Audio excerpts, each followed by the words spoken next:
Hey, welcome to another edition of the Who Dat Jedi podcast. And as always, joining me from all different points in New Orleans because screw COVID. You can McClunky that out if you want to, Dave. But we got Dave and Fredo as always. So say hi, guys. Hi, guys. Hi, guys. I'll give a quick introduction of we've got two people joining us today. So Jason Robbins and Derek Diamond. I'll give a more formal introduction here in a little bit, but just how you guys doing and where are you all at? You can go first, Jason. Doing great. I'm actually based in Ocean Springs, Mississippi, and hopefully the hurricane will not affect my weekend. Right on. And I'm based out of Pensacola, Florida, and we're still recovering from the last hurricane that hit here a couple of weeks ago. So those things give some long-term effects, but hopefully you guys will be okay this weekend. Yeah, we just had one hit to the west of us and one hit to the right of us, and now I have a feeling this one's going to go right up the freaking middle and hit us head on. So we'll see. Yeah, it's tracking a bit west of us now. It looks like it's going to be poor Lake Charles. I mean, good Lord. I mean, that's just insult to injury. So anyway, but yeah, well, let's move on to happier things. This is not a hurricane podcast.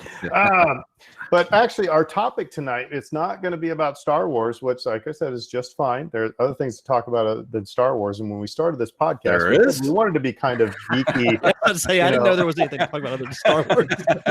But so we're going to be talking about it. Actually started, we were kind of joking about it in a podcast a couple weeks ago, right, Dave? Where I was like, we started talking about Halloween video games. And I said, that sounds like an episode. So guess what? We're going to be talking about Halloween video games. And like I said, I will have a couple things to add on that, but I'm just mainly going to moderate here. But we do have to give our little fair share of Star Wars. Let's start off, as always, with Star Wars trivia. One question each from the Trivial Pursuit DVD Star Wars Saga Edition. So this is just episodes 1 through 6. None of the sequels. There's no Clone Wars stuff, so we're not making you do the homework or anything. All right, so Fredo, I'm going to start with you because I don't want to throw our guests to the wolves. All right, so how does Luke address Darth Vader for the first time on Endor's Imperial landing platform? The short answer, okay, so the short, easy answer is father. I guess that'll be the answer. Because the longer one's when he goes, I accepted that you were once Anakin Skywalker. Well, actually, yeah, it is father, because he says, I know, father. And then that's when Vader gets all up in his business. So, all right. So let's see here. Let's throw it to Jason. You're next, because like I said, you got the Stormtrooper Mario poster. It's too bad this isn't a video podcast. That was an awesome poster behind it. So what diplomat is vice chairman of the Senate under Chancellor Valorum and Palpatine? Oh, that's kind of you gave him a hard one. That's a bogus question. You gave him a hard one there. What diplomat is vice chairman of the Senate under Chancellors Valorum and Palpatine? I'm gonna say it's the guy with the horn, the blue guy with the horns going up, but I don't remember his name. It is. We're gonna give you credit for that one because yes, it is. Anybody got the name, by the way? Masamida. Oh, look at you, nerd. Nerd. I'm on a Star Wars podcast talking about video games. Let's move on. All right, Dave, we're going to you. Who sees Luke across a Cloud City corridor and yells a warning that he's walking into a trap? Oh, come on, man. Well, I felt bad for you just then, Jason, when I was reading it. I felt bad for you. Oh, see, now I'm second guessing myself because I know Princess Leia yells, "It's the trap." So Princess Leia. It is Princess Leia. Yep. All right. So let's see here. Derek, we'll go to you. Derek, what was the Sarlacc's mother's name? Who was the Sarlacc's second cousin twice removed? Yeah. A little Spaceballs reference there. I love it. All right. So what dropped item does Obi-Wan's clone commander find and return to him? That would be his lightsaber. Would be his lightsaber. Yep, that is right. And then Ding, shoots ding, him ding, off a ding, cliff. ding. Yeah, right. Actually, yeah, that always made me wonder about Order 66. It's like when they get the order, it's like, okay, yep, it's time. Here we go. But if so, was it always in their forward consciousness? Because otherwise, why the hell would you give him back his lightsaber? I don't know. Anyway, that's for a topic for another day. All right. So is it my turn now? Yeah, I think so. All right. So what Gungan leader issues the command starting up the shield? And I even used the right cadence there. That was Captain Tarfels. Yep, Captain Tarfels. So there we go. That's our Star Wars trivia. Now everybody feels adequately warmed up. So Fredo, let's toss it to you for a couple little news bits before we get to our video game stuff. So realistically this week we had one big set of news that just got dumped on Twitter, but I'll start with a smaller one, which kind of comes to us from German Disney Plus Instagram, because that's who you expect to make news. I thought it was Danish. Well, no, it's or did Deutsch. people just assume that it was Danish because it said DE and they didn't think of that meant Deutsch? Okay. Yeah, basically, I think that's what it was. Basically, they put out this Disney Plus is putting ads everywhere, and in the ads for the German Disney Plus service, they included Rosario Dawson and Timothy Oliphant as cast members for Mandalorian Season 2. Now, I'll stress, Lucasfilm has not officially confirmed any of this, but at this point, it's almost fait accompli that they're going to be in there, because they also included Sasha Banks, who we've seen in the trailer last month. So yeah, I don't know why Lucasfilm now doesn't just say yes they're in, or no the Germans are full of crap. I don't know why don't they, I don't know.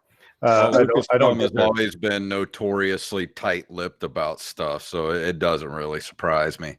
Well, actually, it doesn't surprise me, because I did get to, I've mentioned it before, I got to work at Lucasfilm for a day, because when I worked for Google, we went and got to help Lucasfilm as they made the shift to G Suite, and we had to be escorted to the bathroom. Wow. That's not surprising either.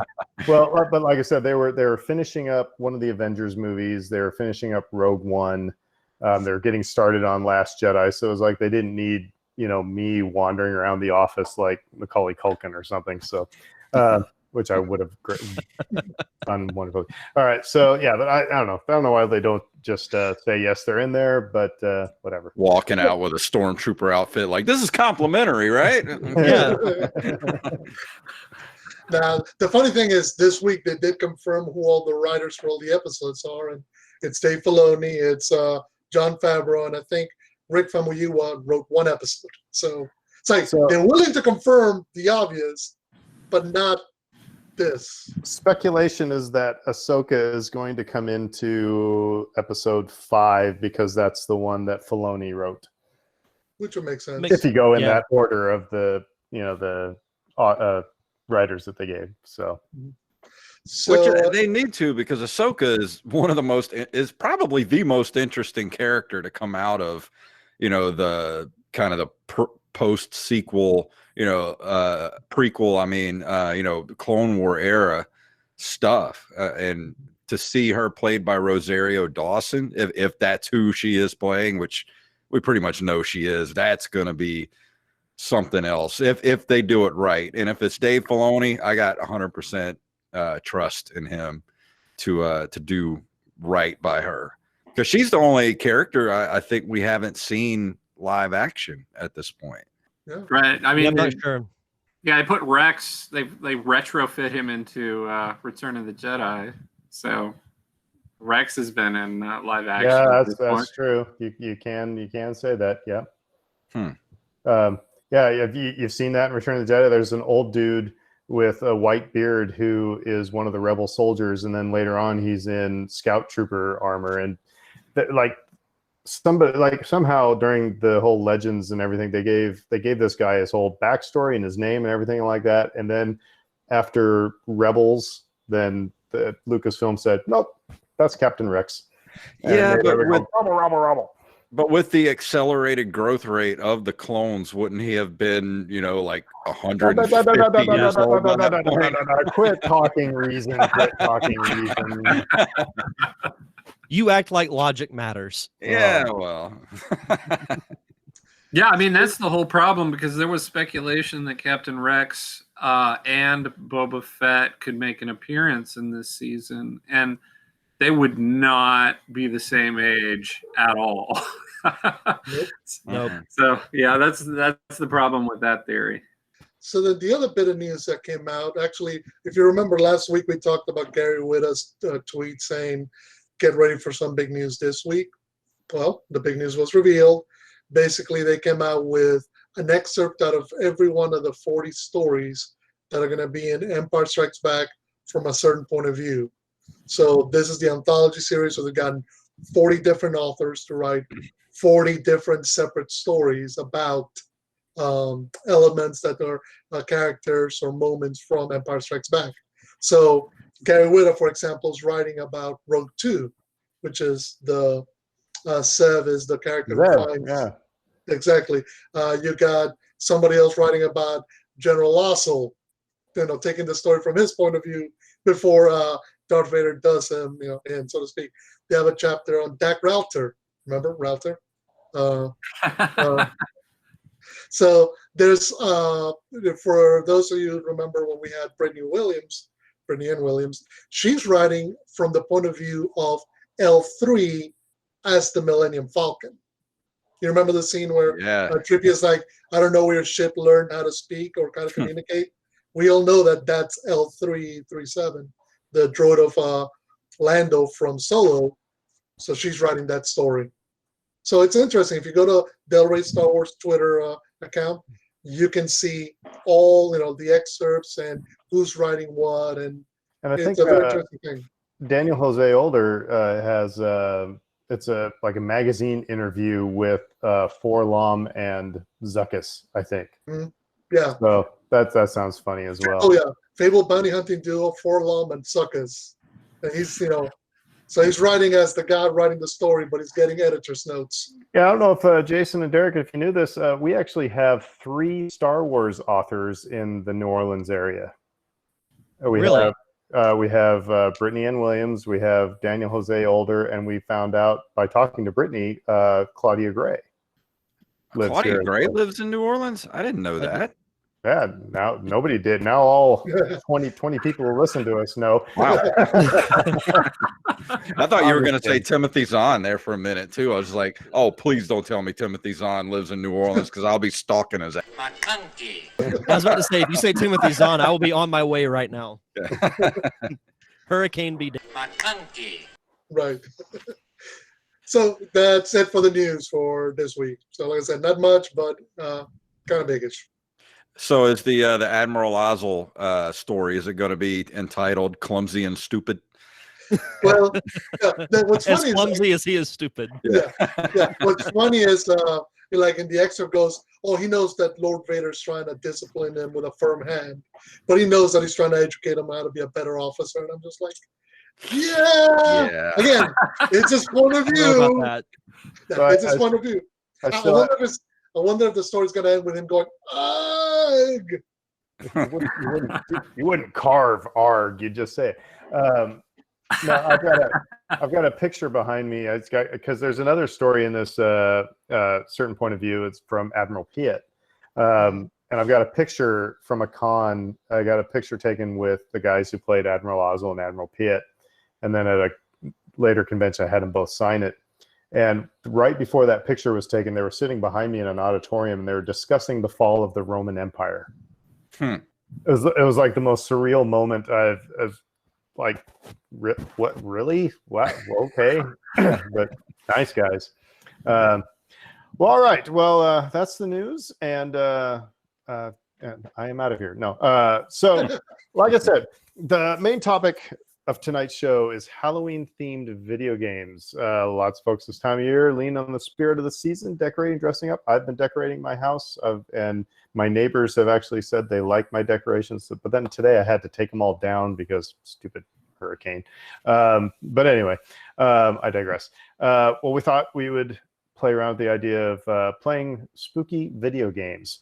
So joining us tonight are Jason Robbins and Derek Diamond. They're the creators and hosts of the Nerd Cave Retro Podcast, a retro gaming podcast that does a weekly deep dive into classic video games, the history of the medium, and all the latest gaming news. They're live on Twitch every Wednesday night at 7:30 Central.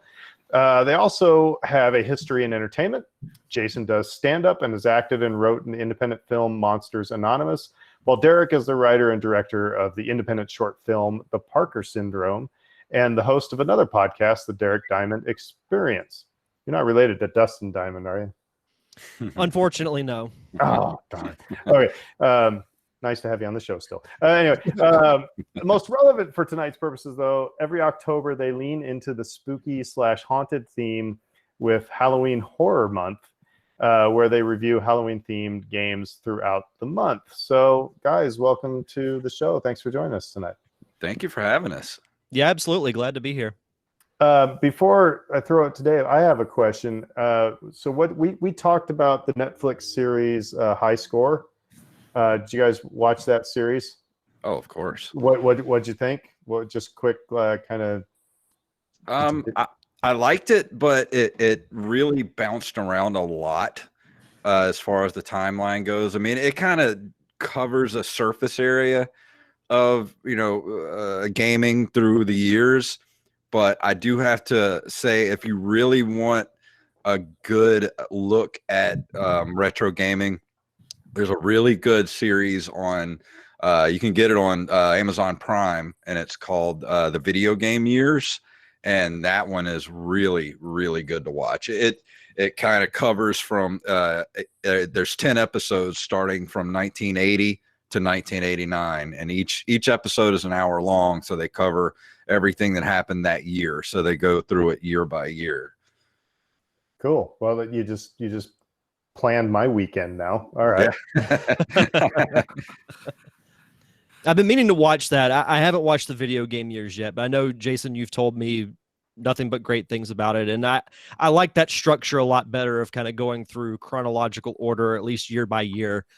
I prefer that when it comes to a documentary. So excited to check that out. But I agree with everything Jason said about High Score. I was a little late to the party on watching that, but for the most part, I did really enjoy it. But like Jason said, I would have preferred had they been a little more consistent with the order of what they told. But it's still worth checking out. Yeah, it felt kind of like they just stopped where they obviously could have kept going into, the Xbox and the PlayStations and everything else, because it's like they just kind of stopped with Doom, and then it's like video gaming no more.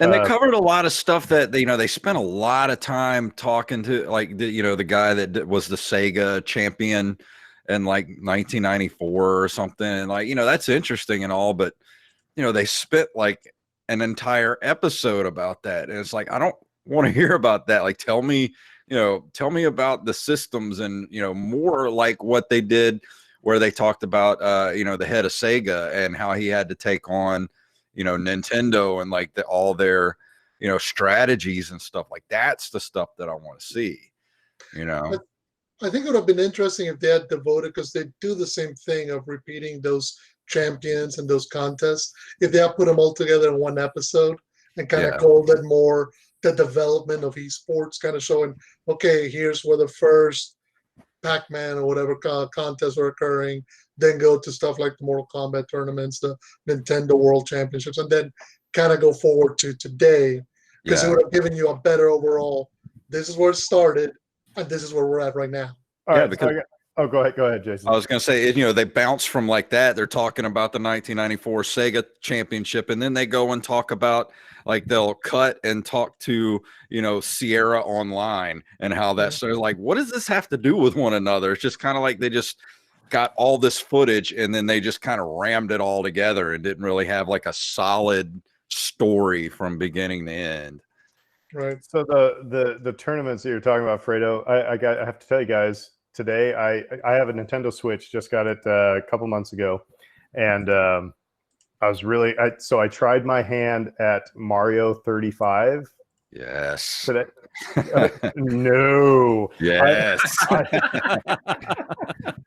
Okay, so I was the quintessential 47-year-old trying to play Mario with 35 other people going, what the hell is going on?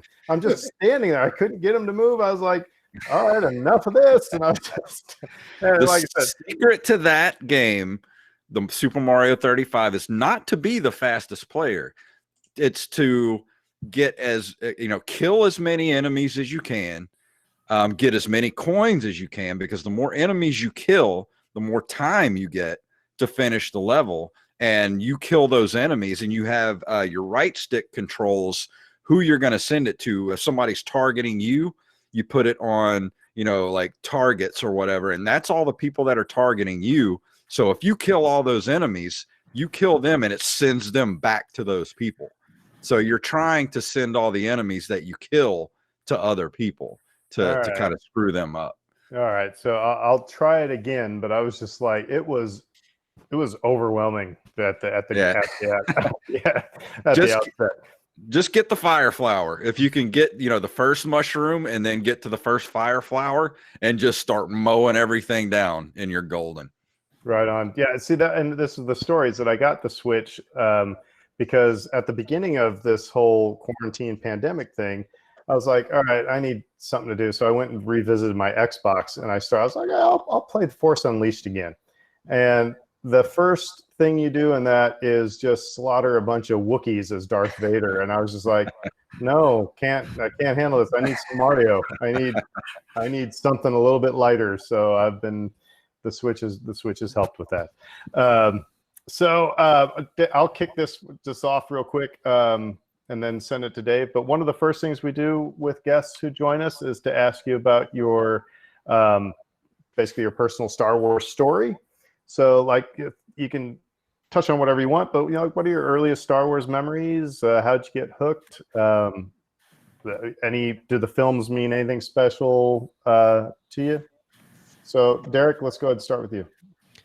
So my first Star Wars memory, and I credit my uncle with this because he not only introduced me to Star Wars, but introduced me to Mario, Zelda, a lot of fandoms that have traveled with me throughout my life. I've gone through so many phases, but there have been a few core ones that have stayed with me, and Star Wars is one of them. I remember I was 4 or 5 years old, and I watched Star Wars on VHS, the original unaltered Star Wars, on VHS at his house, and I thought it was the coolest thing I'd ever seen in my entire life. So as soon as I was done with that, I was like, I've got to watch Empire Strikes Back, and I watched the entire trilogy in one day. So that's the earliest memory that I can remember. But then, of course, there's seeing the special editions with my parents in theaters, and I've seen all the other Star Wars films in theaters on opening weekend since. So was it did this uncle, who is obviously really cool, did he buy you your first beer too? He did not, unfortunately, but no, I credit him with like I said, a lot of stuff that has traveled with me throughout my my life. That's awesome. One of my earliest Star Wars memories, and we had talked about this before on a couple of podcasts, Derek, about, Star Wars has always been there. Like, I don't really have a first memory of ever seeing Star Wars, but I do know that I saw it in a theater when I was a kid, because back in the day, they didn't have rentals. You had to actually go to the theater when they would re-release movies in theaters every couple of years. And my first vivid memory of watching Star Wars was they showed it on television, I think in 1979 or 1980. For the first time they showed it on television, I was just a little kid. I was maybe 3 years old at the time. And I remember they were talking to people before they showed the movie, and all these people were talking about, doing interviews about, I saw Star Wars 75 times in the theater. And I remember being a little kid going, you can go to the theater that many times and watch a movie? And of course, I've seen Star Wars, you know, and I say Star Wars, it's actually episode 4 now, you millennials. But I still call it Star Wars. You know, I've seen it well over 75 times at this point, but I've talked to our good friend Steve Wise about this, that I remember watching that TV edit of Star Wars back in, it was like 1980, 79, 80, somewhere around there. And the Biggs Darklighter scene at Tashi Station was in that cut because I had seen that. And then when they came out with all those scenes years later, you know, on the DVDs and stuff, I'm like, I've seen this before. And I could have sworn I'd seen it. And I talked to Steve about it. And he, you know, he said, you know, they would add those scenes in, you know, back in the day when they would put stuff on TV to kind of lengthen it out or whatever. So I know I saw that scene when I was a kid. And it was weird because it was one of those memories I didn't know if it was real or not until I had it confirmed, you know, with Steve that probably was in that television cut of Star Wars. Was Luke wearing the Gilligan hat? Was he wearing the hat during that part? They didn't put that part in there. It was the part where he went to Tashi Station and he was talking to Biggs before he left. Okay. Yeah, I didn't see those for the first time until they released what we thought was the complete set on Blu-ray. Yeah. For the first time, because it had a ton of the deleted scenes. And the cool thing about that also was, you know, I had never seen the holiday special until this past Christmas. Why I did that, I have no idea. But there was an Easter egg on that Blu-ray set where if you went to a certain portion in the menu, you could enter a certain combination of buttons and you would watch the animated scene, which introduced Boba Fett, which I had read about for years, but never saw it. And along with that and the big scene, because I remember, you know, reading books and seeing photos of that scene, but I was like, this wasn't in the movie. And then they explained, you know, why it was cut and everything, but never saw it until the Blu-ray. But I do remember Christmas 1980. I still have a picture of me as a little kid sitting in front of the Christmas tree, literally surrounded by Star Wars toys. Got the Millennium Falcon that year, the Death Star playset. I got the 12-inch Chewbacca. I got the remote control R2D2. I got and I'm holding up Han Solo still in the package. And I'm like 3 years old sitting there. I'm like, man, if I could just go back in time and save all that stuff. So for sure. So what'd you guys think? Have you played do you remember playing the original Star Wars arcade game, where you're in the X-Wing cockpit? We used to have one. We had one. Graphics ever, and it's the most awesome game ever. We had one at the local skating rink when I was a kid. I used to play it all the time. I still want to get one of those arcade 1-up Star Wars machines. That'd be great. I have not played it, unfortunately. Few $100 and it can be yours. Yeah, but I have a small apartment with no room.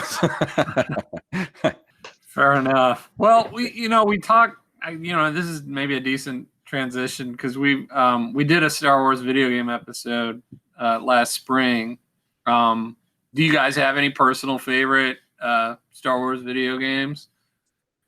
I love the X-Wing series for PC back in the 90s.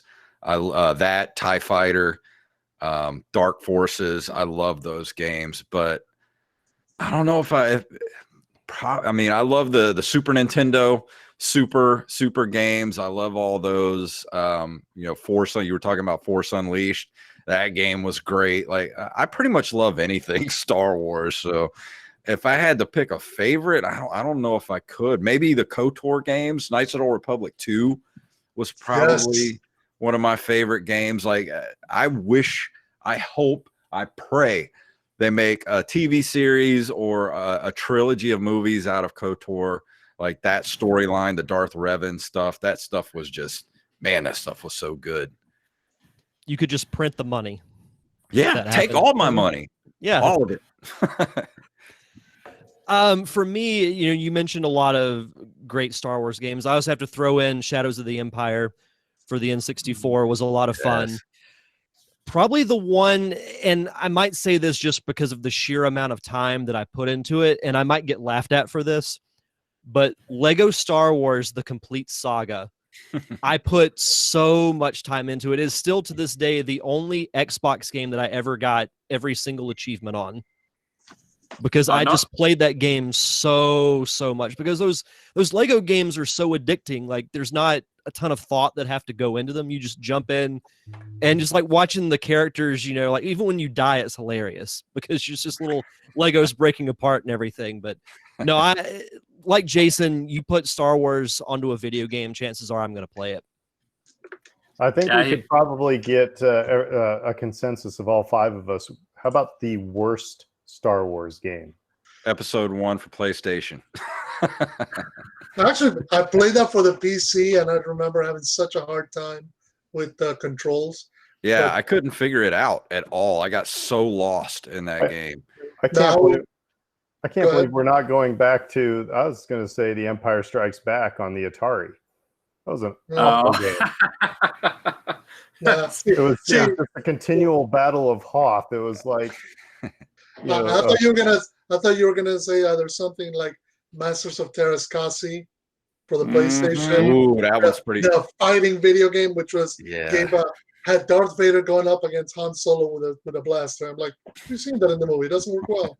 Or what was it? The Kinect Star Wars game. That's known for Yeah. My kids, they have a Wii lightsaber Clone Wars game that isn't great because the movements that you make with the Wii controller do not correspond to what the character does on the screen. So it's just almost unplayable. That one would probably be mine. Played those. I never played those. You're not missing much. Yeah, you're not. Wasn't there a Star Wars Dance Dance Revolution game or something? That was the Kinect Star Wars. That was the one that had Star Wars theme songs, and because the Kinect was the video camera that copied your moves, and you're supposed to dance to it, and it's got the awesome Han Solo song, right? Yes. The first time I heard that song, I wanted to just take my console and just throw it out the window. That song is totally getting edited into this show. I'm just telling you now.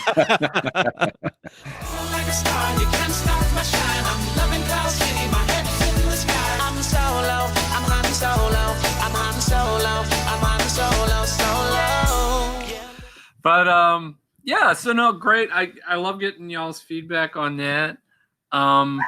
We appreciate having some folks from the Gulf Coast community on the show. I know you guys have done some Comic-Cons and things of that nature. You obviously have both worked in local film production and entertainment as well. I did want to kind of pick your brain and ask you if there's any insight that you have into that community, that either the nerd community or the film community or the overlap between the two. Do we think like this area of the country gets enough credit for its contributions to sci-fi fantasy culture, to film? Not get enough credit? Are we underserved here? You guys have any kind of thoughts about any of that? I don't think we really get enough credit for really anything down here. You look at New Orleans, like New Orleans gets a lot of attention for stuff, but not enough. And then you look at Mississippi. I mean, Mississippi is the birthplace of American music, and people look at us like we're a bunch of bumpkins here. And we're really, pretty much north of I-10. Yeah. But here on the coast, we're pretty modern. And then you look at, the community of people between New Orleans and Pensacola, especially like either whether it's the comedy scene or, the film scene, the nerd scene, whatever, the convention scene, like it's all kind of a small community, and it's pretty tight knit, and I've made so many friends that live like in New Orleans to Pensacola, just from, from the acting community to the comedy scene. And it's awesome because everybody kind of knows each other, and it's pretty cool, actually. It seems like it would be accepting too. Like, oh yeah, absolutely. Yeah.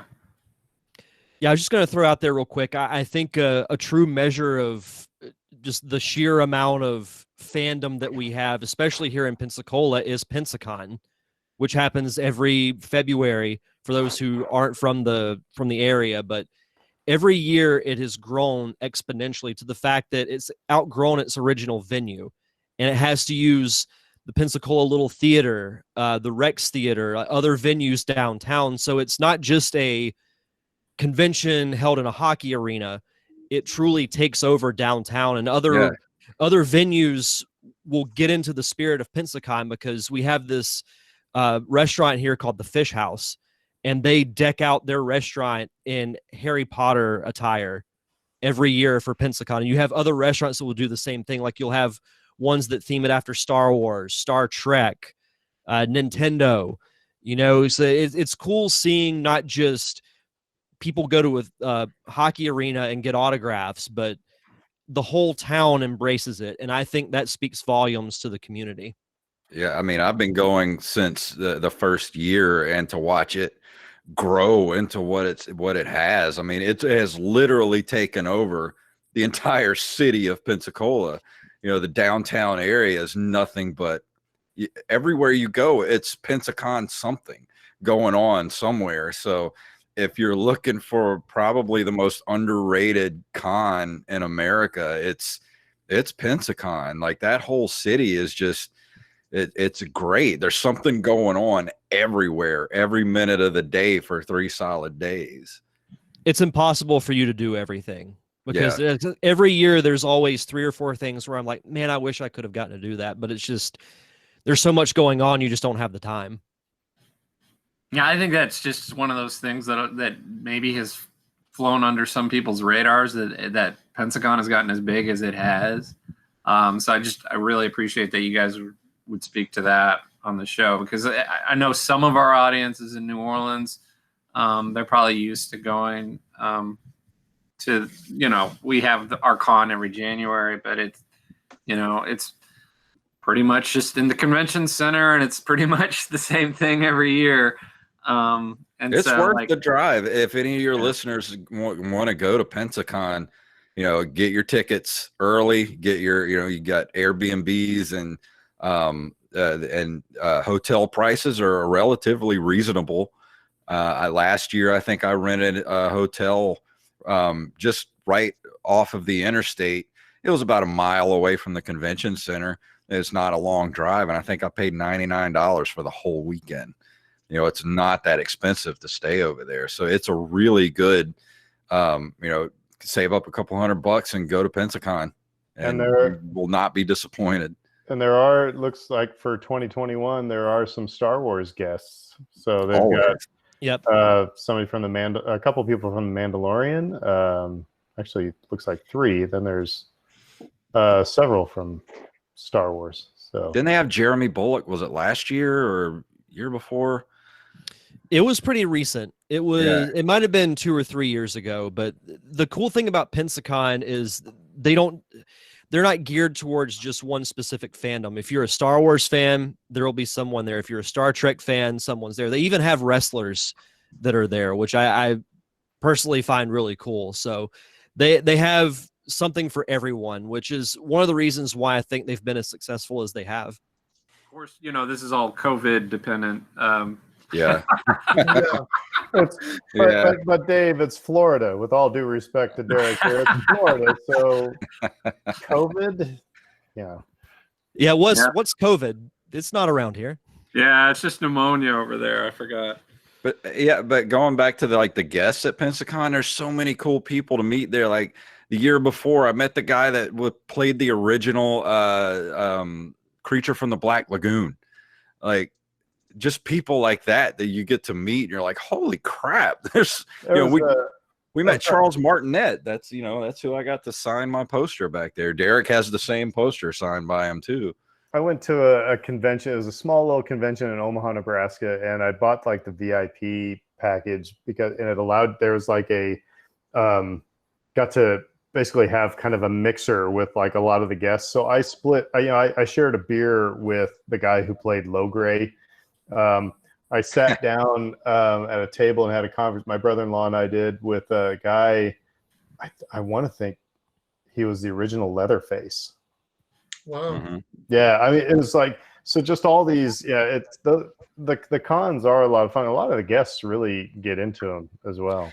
So. My favorite Pensacon memory of all time is our good friend of the show, Wally Phelps, who was my co-writer on Monsters Anonymous. We were at Pensacon, and we had walked across the street to the hotel, the Grand Hotel, and we went into the bar there after the convention shuts down at like 5 or 6. Yeah. And then everybody kind of goes over to the hotel. So we went over there, and me and Wally walk into the bar, and we walk in a little bit, and we're just looking around, and we hear some commotion behind us, and we look around, and there is Ric Flair sitting at the table with like 7 women around him.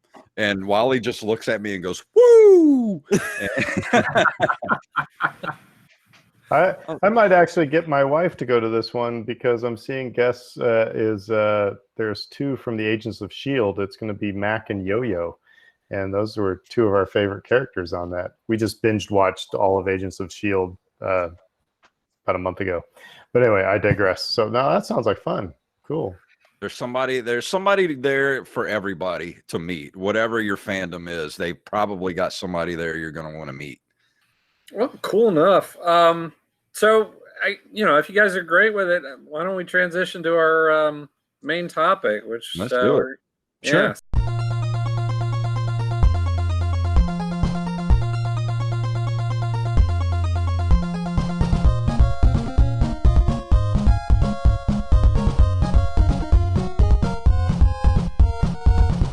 So we're gonna name our 3 favorite top Halloween themed video games, and I think we'll just go around the horn.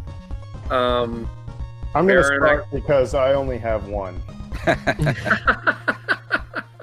And it's not that I don't like games. It's just that this was it was just kind of a stretch for me. But I have to say that the one I've really gotten into is Luigi's Mansion 3 on the Switch. Yeah. That is just it's a cute, fun little game. It's like, Mario Brothers meets Ghostbusters meets almost a little bit of like The Incredibles, and it's just, like I said, it's just a cute, fun. When I get done with work, it's just nice to sit on my couch. And like I said, it's exactly what I needed during this whole pandemic thing. I didn't need, it's nothing heavy. Like I said, it's just, but still it's, there's some, it looks cutesy, but there's some challenging aspects to it. So, that's what Nintendo has perfected over the last 35 years. But so that was my favorite. I'm going to throw my least favorite out. Just this, it's not my least favorite problem. Well, so today, first of all, I went on the Switch. I went on to the the Nintendo, just the classic NES thing. I was flipping through games looking for, something to maybe share. And I was like, oh, Ghosts and Goblins. I've never played that before. And I was like, it's like jumping into the ocean, not knowing how to swim. I was like, what a pile of crap this is. And I was like, all right, no, I'm done playing this. That's just a bad game. So anyway, those are my 2. But I look forward to learning from the rest of you. So that NES game, Ghosts and Goblins, that's gonna tear you a new one. Yeah, me and Derek have already covered those. I think last year or the year before. I did the Nintendo version. He did the Super Nintendo version, and we both were too hard, man. Game's too hard. Yeah, that game was Dark Souls before Dark Souls existed. And then it screws you up because when you actually do finish the game, guess what? That's not the true ending. You have to go through the whole game again. Right. Nope. No, thank you. Did it once. I'm done. Yep. It's more like punishment than a victory. Yeah. It really is. You're like, you're gonna do it again. So have you played Luigi's Mansion 3? Either of you? I have not. I have. I love the whole Luigi's Mansion series. Even back to the first one, which I think is extremely underrated, and even the 3DS version is really good. But Luigi's Mansion 3 is, it's a fun, really fun game.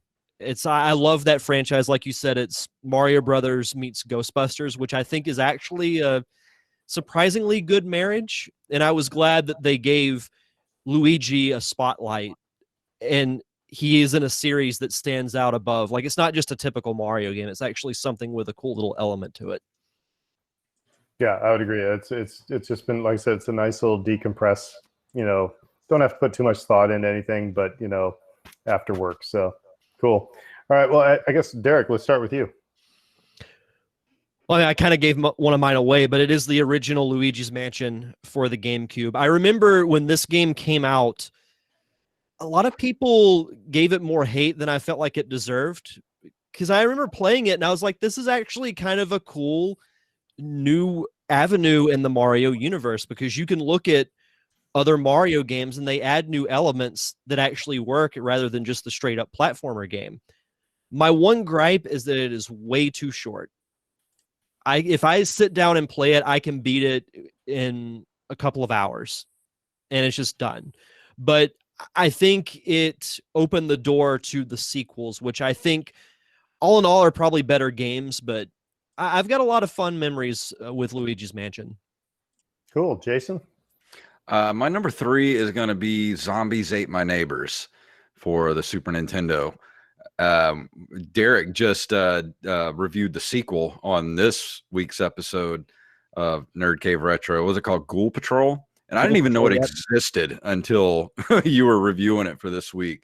But the original Zombies Ate My Neighbors, if you're a fan of, like 50s era, like horror, sci-fi, weird, kooky kind of, that genre of weirdness, then Zombies Ate My Neighbors is direct, like, from that, that genre. It's weird, it's funny, it's got strange enemies, and it's got the overhead views and like different weapons you can get, and cool weapons like where a weed whacker where you can kind of mow down zombies, and it's really cool. And if you guys have never played it, I highly recommend Zombies Ate My Neighbors.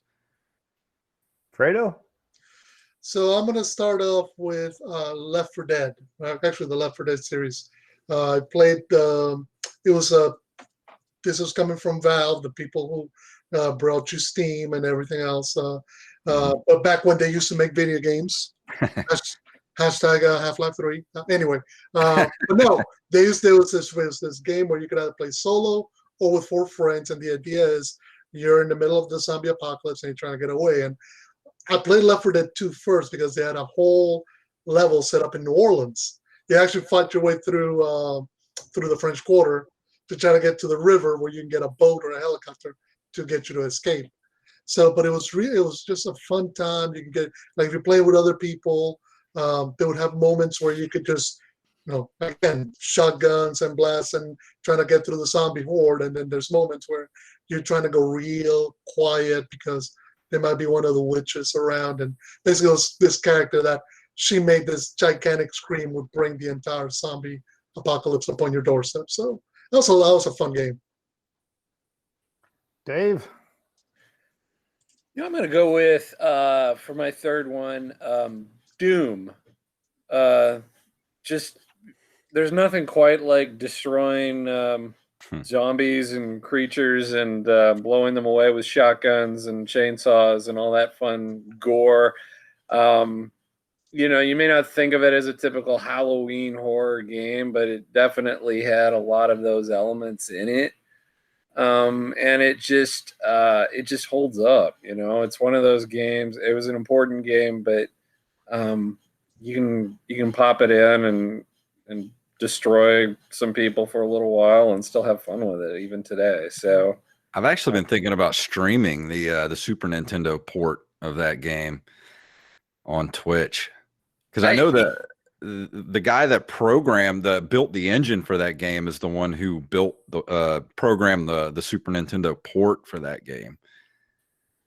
I think it was the a lot of people talk about, was it the N64 port that people really like, or I can't remember which port. I'd have to go look, but yeah, I usually played it on PC back in the day and really liked it on that.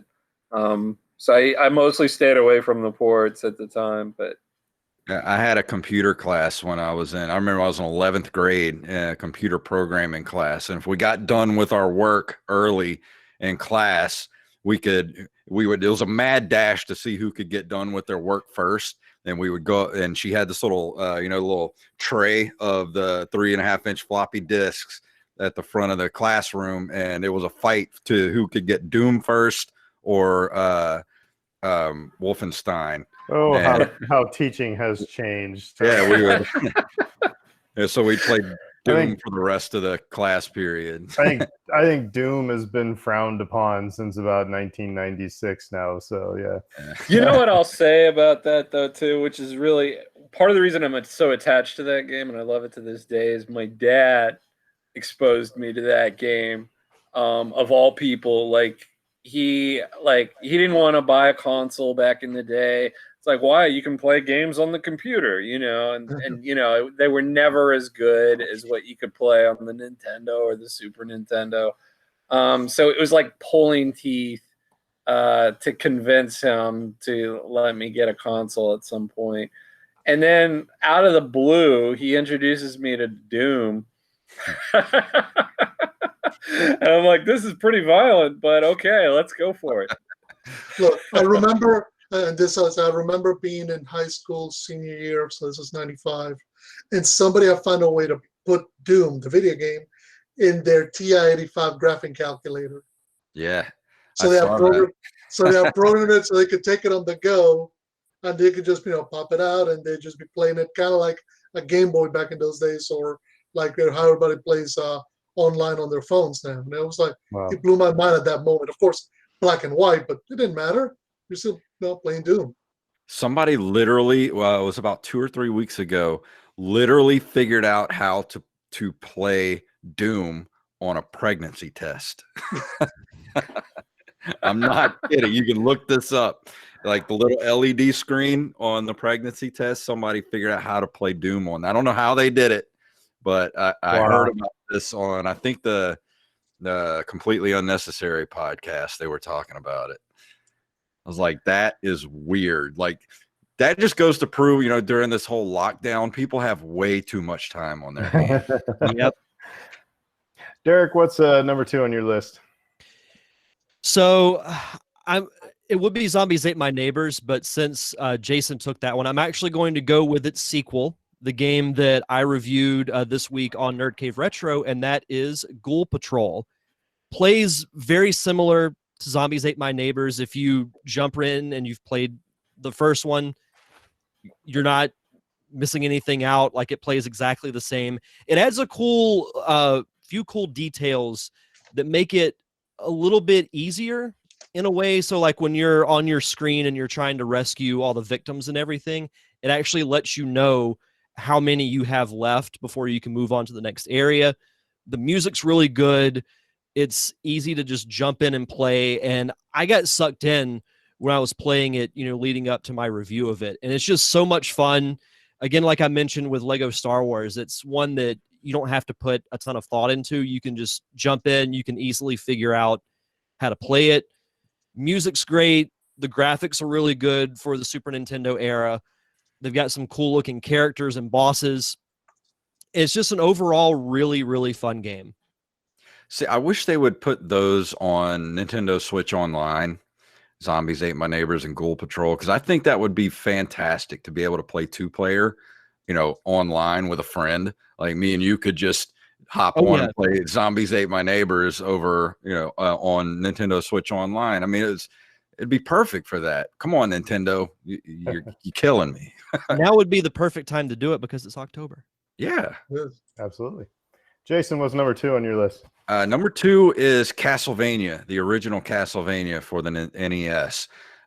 It was the game that got me into and introduced me to the original, Universal monsters like Dracula and the Mummy and Frankenstein, because you got to fight all them in the game. And so that kind of led me down a path of watching those old black and white movies when I was a kid. And that game as a direct lineage to Monsters Anonymous, the movie that I made, because I love those old monsters so much. And speaking of Castlevania, this month there's a high score tournament called the RGB High Score Tournament. They do one every month, and this month is Castlevania, and it's like 25 different players and see who can get the fastest score to beat Castlevania. And I'm going to be a part of it, and it's my time. It's going to be all next week. So if you go on Twitch and look up hashtag RGB High Score, you'll get to follow all the people that are going to be in the tournament. And my time slot is going to be Friday night, the 16th from 8 to 10 on my Twitch channel. I'll be playing Castlevania. It's Castlevania. I was looking. Is that on the Nintendo Switch? They don't have that on the Nintendo. No, but you can get the Konami. What do they call it? The Konami Castlevania pack or whatever. It's like okay. $20, and you get like the original Castlevania 1, 2, 3. I think Super. I can't remember what. It's got a bunch of different of the early Castlevanias on it that you can play. Because I do remember playing Castlevania when I was in high school when the NES came out, and that was a fun game. Yeah, it's rough. It's not easy, but it's still like just the whole aesthetic of that game. I love it. I could play that game all the time, even though I've been cursing a lot lately, trying to be able to beat it in under 30 minutes has been a challenge. I beat that game exactly once, and I declared victory. Fredo, what's next on your list? Next on my list, actually, I'm going to go back to getting the first PC I ever got, and it's a little known game called The Seventh Guest. Oh, on the PC. Basically, I reviewed that. It was a puzzle game, and it was one of those games where we're still getting it on CD-ROM, and you would get like acted scenes on digital backgrounds.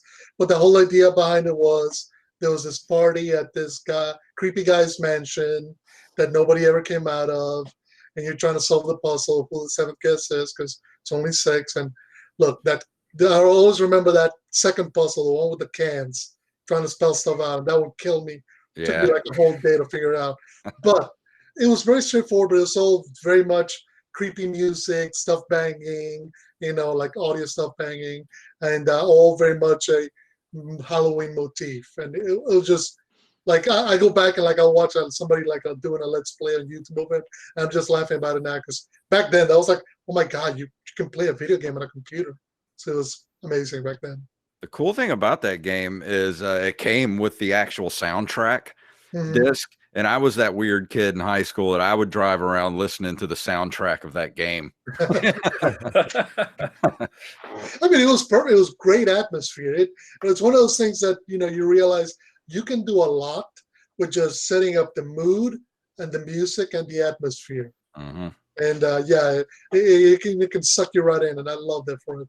It's still available on Steam if anybody's interested in playing that. I think you can get it for like $2 nowadays. And it's a remastered version of the game. So if you have a Steam account, go pick it up. If you like puzzle games, I highly recommend it. That game had a sequel too, The 11th Hour. Mm-hmm. I remember playing that as well. Those PC games from the 90s. I miss those days. Well, Dave, what's next on yours? So I was gonna go Castlevania as well. I think my thoughts on Castlevania are that you can really not go wrong from the 8-bit, 16-bit era. Once you get into 32-bit, it begins to become a little bit more dicey. The quality goes up and down quite a bit, but from that era, I think I would go with Rondo of Blood, which is the TurboGrafx PC Engine Castlevania game, and it came out on CD in Japan, and then it just sort of languished in Japan and never made it to the States until, like, I don't even want to say, was it the Wii that it got ported finally? I think it was the Wii era for the Virtual Console that it finally got ported to the States. That sounds right. Yeah, and this game is just so good. I love the polish of it and how it plays and how it feels like that traditional sort of Castlevania experience, but just, you know, bigger and brighter and bolder. And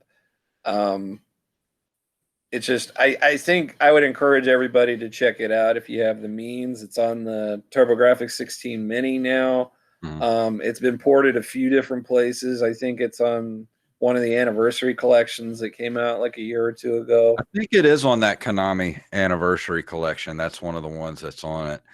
And that's the game I'm reviewing for next week's show, because one of our listeners sent us a TurboGrafx 16 Mini, and I was looking through the PC Engine and I saw it on there. I was like, oh, this is what I'm playing.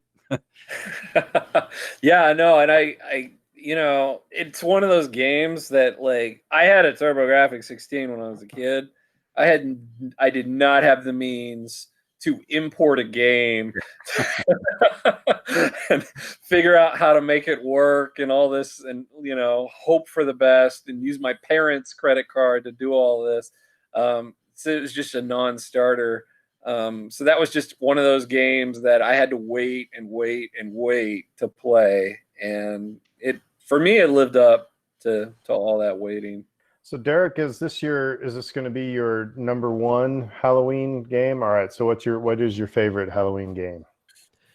So my number one actually really surprised me, because it was a game that I had heard of, and I knew it had a little bit of a cult following on the GameCube, but I never played it until I reviewed it for the podcast, and that is Eternal Darkness. I don't know if you guys have ever played it, but the gameplay and the story is really cool, because you bounce between so many different time periods. You start in current time, or at that time was 2000, but then you go back to France, and you go to Persia, you go to so many different variety of places.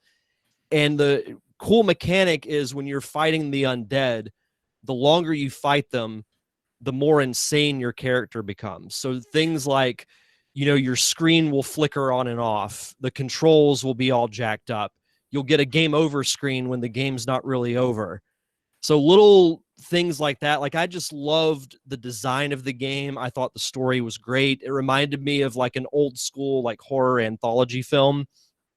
It was really, really fun. And I hate that I missed out on its initial run, but I was so happy that I played it for leading up to reviewing it on the podcast. But if you haven't checked out Eternal Darkness, highly recommend it. Really fun, very cerebral type of game if you're into that, but so good. Cool. Jason, what's your number one Halloween game?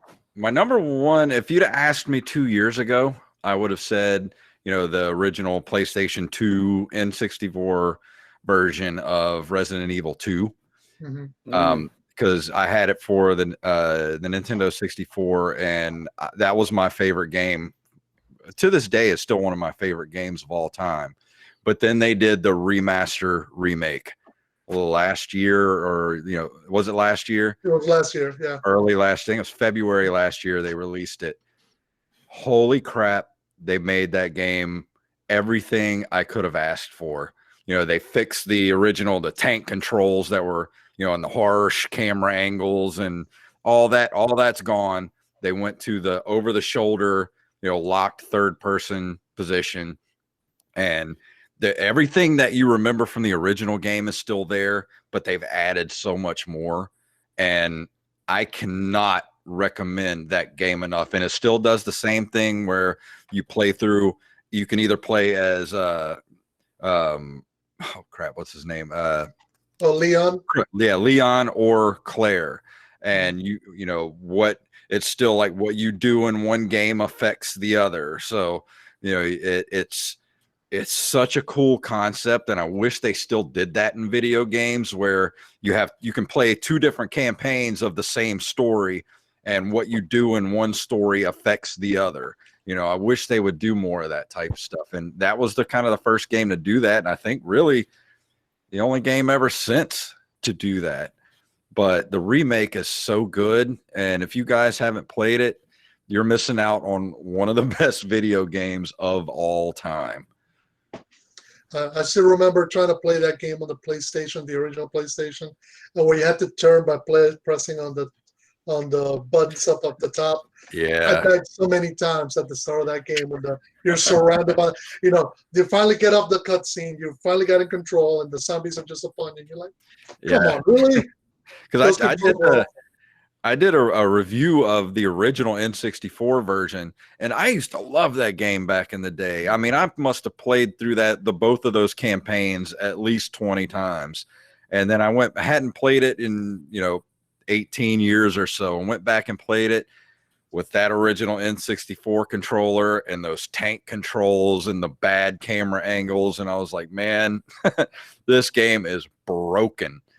But then they came out with the remake, the remaster, and man, that's such a great game. Cool. Perfect for Halloween. Yeah. Fredo, what's your top one?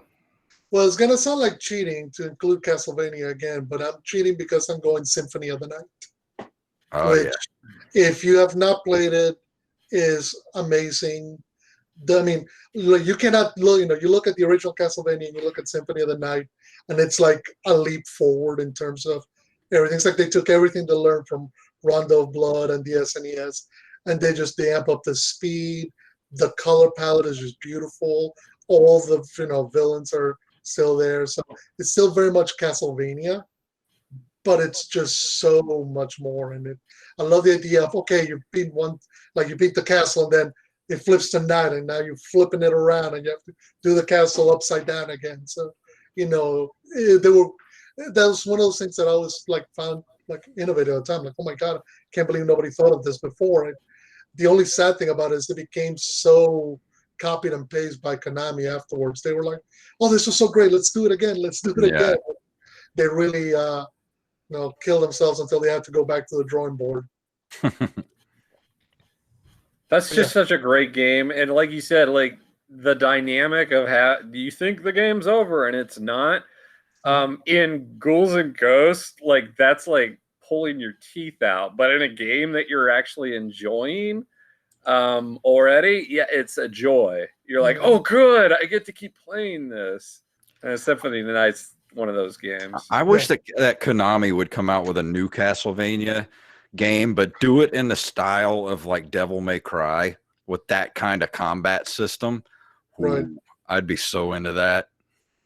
Look, they've been, Konami's been letting stuff language there for a while because they've been making pachinko machines. But yeah, I would love for them to come out and just start, because these are properties people love. You come out, I played the last 2 Castlevania games, the Lords of Shadow games, and you could tell the first one's okay, but the second one, they're not even trying. Yeah. So, Dave, what's your top for Halloween? Well, I do want to give a special honorable mention to Silent Hill because we haven't mentioned him. Yes. And that's really, it's very, very spooky. The atmosphere, with the fog and everything. That game was designed that way because of the limitations of the gaming system at the time. They couldn't render backgrounds in the way that they wanted to, so they overlaid this fog effect, and it just turns out it just matched the story perfectly.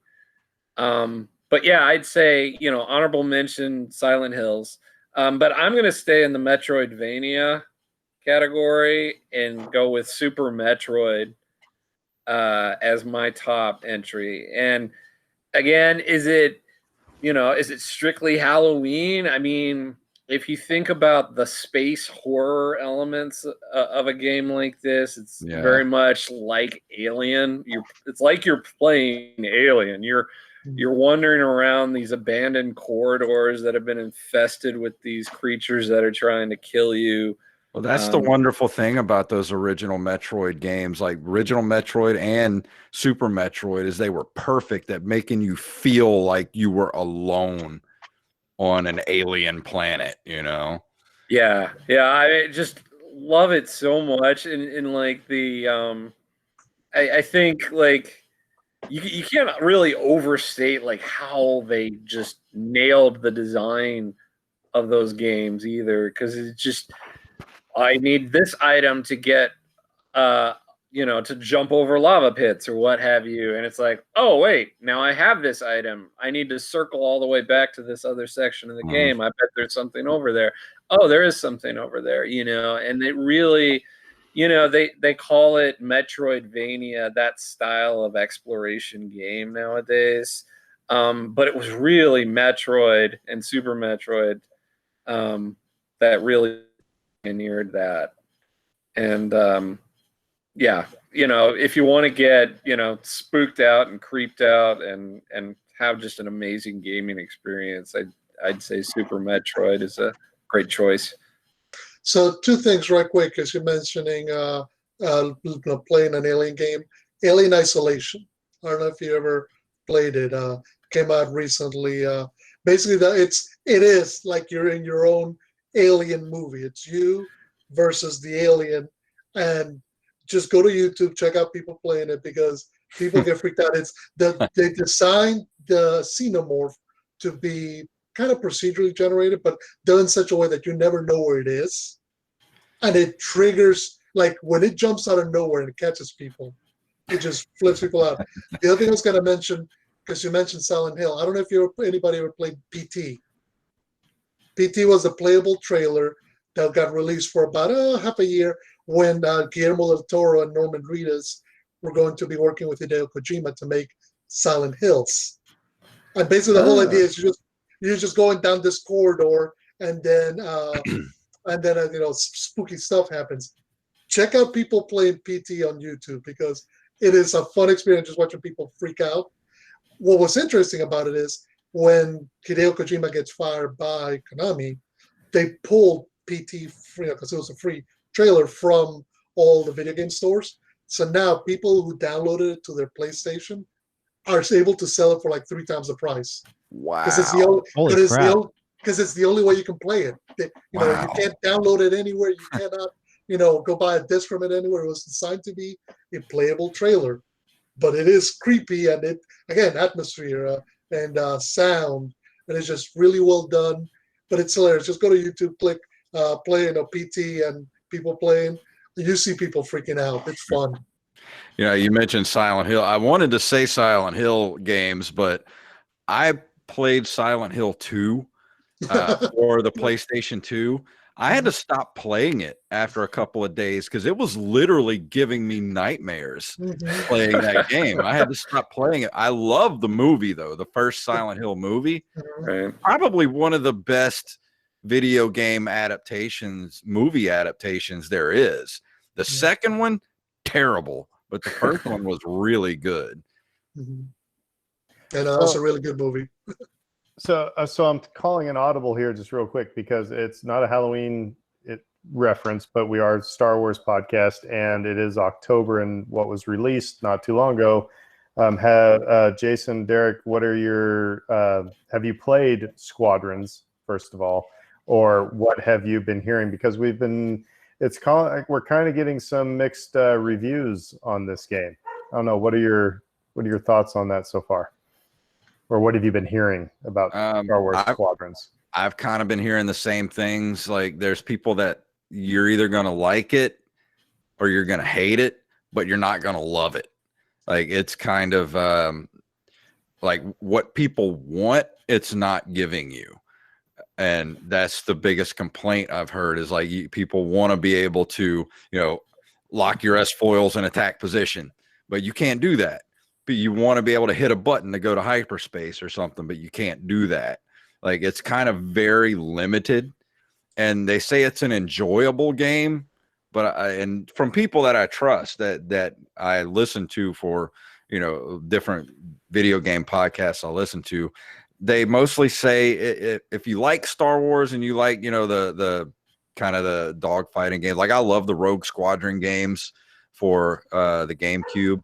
You know, they say everybody's pretty much saying you'll like it, but you're not going to be like crazy about it. That's what I've heard too, for the most part. Yeah, I was thinking of picking it up last week, and then I was actually at Target when Dave, I think it was you, was it Aaron? They hit me up with the reviews, kind of going like, I don't know about that. So I was like, okay, I'm gonna wait for it to go on sale, and then, you know, I mean, it's a cheaper game than most, but you know, if I pick it up for $20, I'm not gonna feel bad about what it isn't versus what it is. You know what they need to do? They need to just redo the whole X-Wing and TIE Fighter games that were back in the day. Have two different games, X-Wing and TIE Fighter, and have it be sort of like Pokemon.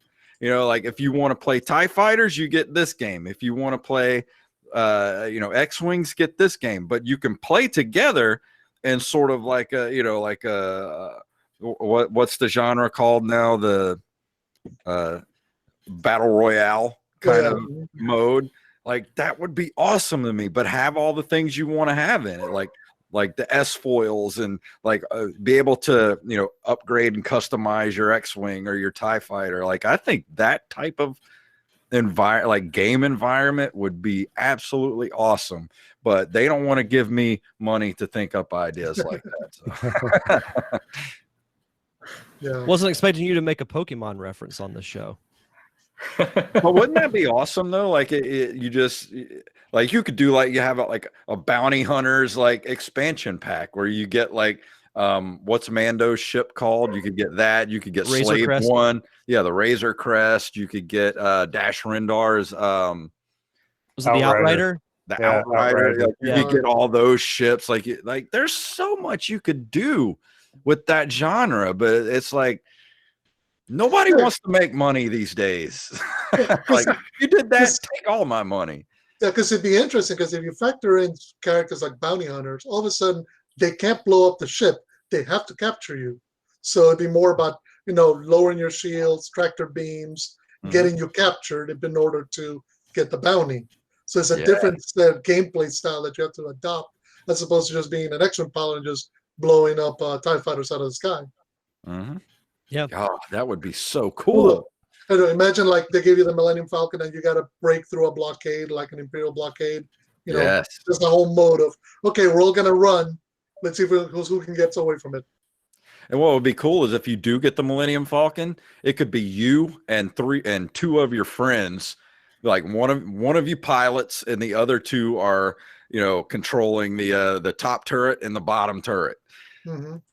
That's money in the bank, man.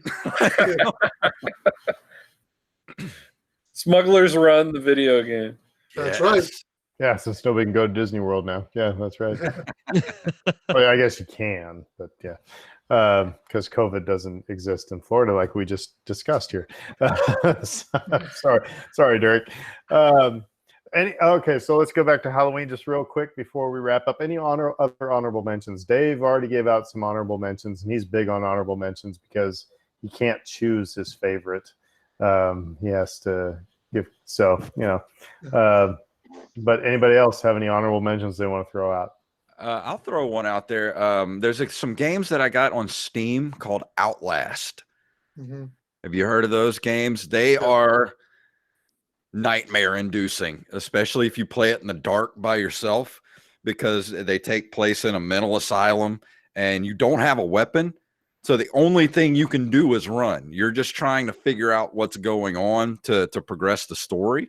But there are crazy people in there. There are, you know, mad scientists, like just crazy crap going on around you. You have no weapons. So if somebody's coming at you wanting to kill you, the only thing you can do is run. So you just panic, and you like it's one of those type of games. It's panic inducing. So if that's up your alley, try the Outlast games on Steam.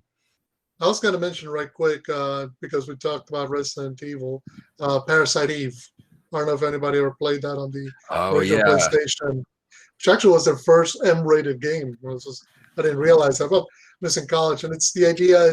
You're playing. It's a turn-based, but it's very much you're a rookie cop at an opera show, and people just start combusting, and it has to do with all sorts of evil stuff and demonic stuff and biology, and it's really interesting. It was actually fun. Again, it's one of the things that they used to do back in those days, because you didn't have the graphical power of today.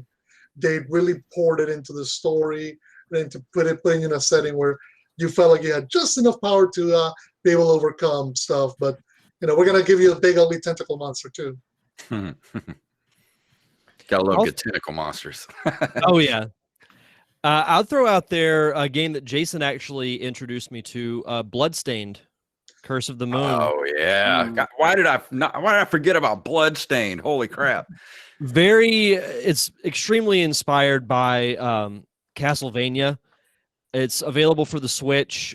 Jason reviewed it on the show, and the more he described it, I was like, I've got to play this game. And like that night after we did the show, I downloaded it and started it, and I couldn't put it down.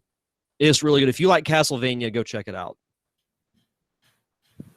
I think the one other game I would like to mention would be the Maniac Mansion.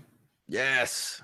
Or at least the LucasArts point and click games from that era in general were all really, really good. And I think Maniac Mansion's probably the most spooky, scary one of the bunch. So I would recommend people check that one out if they're into point and click at all. By the way, do we count Night Trap as a horror game? No. But speaking of the point and click, one I forgot that's really good, especially for the Nintendo, the NES, was Shadowgate. And if you guys ever played Shadowgate, that one's a great point and click adventure, really spooky, and the Halloween aesthetic, great game to play for Halloween. And they're actually, I don't know if it's out yet, but they're doing a remaster of it for PC, and I'm really looking forward to that when that comes out. So, Derek and Jason, first of all, thank you so much for joining us tonight. This has been awesome. Now I have a lot of games that I want to go play. So thank you. I get kind of tunnel vision on just some games. So that's my fault. But can you tell our listeners how they can find you online, a little bit more about your podcasts and things like that? You go first, Derek. Well, yeah, you can check out our show, the Nerd Cave Retro podcast. We're on all forms of social media at Nerd Cave Retro. You can subscribe to the show on Apple Podcast, Spotify, anywhere you get your podcast. We're also on Twitch. We stream every Wednesday night at 7:30 p.m. Central Time at twitch.tv/jfunktastic. We're also on Patreon at patreon.com/nerdcaveretro. And if you want to check out my solo podcast, The Derek Diamond Experience, every week I interview someone in the world of film, whether it's a director, actor, writer. Those shows drop every Thursday on all podcasting platforms, and you can follow me on social media at DDiamondPodcast. Yeah, and you can follow me at JFunktastic. Definitely follow Nerd Cave Retro. It's at Nerd Cave Retro everywhere: Instagram, Twitter, nerdcaveretro.com. And if people want to support us on Patreon, where we stayed above the $50 level, we do a commentary track every month. And this month we did Mortal Kombat, the 1994 movie, and that's going to be dropping for the public. I'm sorry, really quick. How did nobody? I could have brought up Mortal Kombat for crying out loud. Because it's not a scary game. It's more you wanted to rip somebody's head off and and take out their heart from their beating chest. I love that movie, Mortal Kombat. It's like one of my favorite B movies of all time. So I'll definitely be listening to that. It's been my favorite movie that we've done a commentary for so far. We've done a few movies. Like Double Dragon was the worst. Oh God, absolute worst. But a very fun commentary because the movie is so bad. We did Super Mario Brothers, Mortal Kombat. Just go check Street us out. Fighter. Yeah, Street Fighter with Jean-Claude Van Damme. That was a fun one to do. Look, it was just a Tuesday. Yeah. But I have another show that I do, the Open Micers podcast, where it's all about, people in the trenches of the entertainment industry, whether it be comedians, actors, musicians. The show we just did right before we recorded this, which will be dropping on Saturday. We just talked to, and I didn't even know this was a thing, but it's the horror rap genre. Have you guys heard of horror rap? No. Yes. And it sounds awesome. So I'm going to go check out this guy. His name is The Real TNT, THAREAL TNT. And you can find his stuff on Spotify and everywhere. I'm going to listen to that tomorrow because I just met him tonight and he showed up on the show with like the skull mask and everything. And I was like, this dude's awesome. I'm going to listen to his stuff. So go check us out at Open Micers on Twitter and Facebook. Cool. Right on. And for our listeners, you can find us on Podbean, on Apple Podcasts, on Google Podcasts, and we're online as well. Who Dat Jedi Podcast. You can find us Facebook, Twitter, and then Fredo, Dave, and I. We just like talking about Star Wars and stuff anytime we can. Anytime we can deviate from work for a while and nerd out a bit, that'd be awesome. So thank you all for listening once again. Hope everybody's staying safe. Last I saw, by the way, the Bears were beating the Bucks 14-13. So yeah, I don't know, Derek, Florida. Are you a Tampa Bay fan or? I'm actually a Pittsburgh Steelers fan. Okay, well then that makes all the sense in the world. So good. Because why not? So it's okay if we make Tom Brady cry then. All right. You can make as many Tom Brady jokes as you want, and it will not offend me whatsoever. Very cool. I'm a lifelong Saints fan over here, so. Very cool. Very cool. All right. Well, everybody have a great week. And until then, we will all say, well, those of us who are Saints fans say, who dat? Who dat? And I don't know, what do Steelers fans say? We chant, here we go, Steelers. I won't torture your listeners by doing that. Right on. Everybody have a great week. Thank you again, Jason and Derek, for joining us. It's been awesome. Oh, thank you for having us. Yeah, thank you. We'll see you next week. McConkey.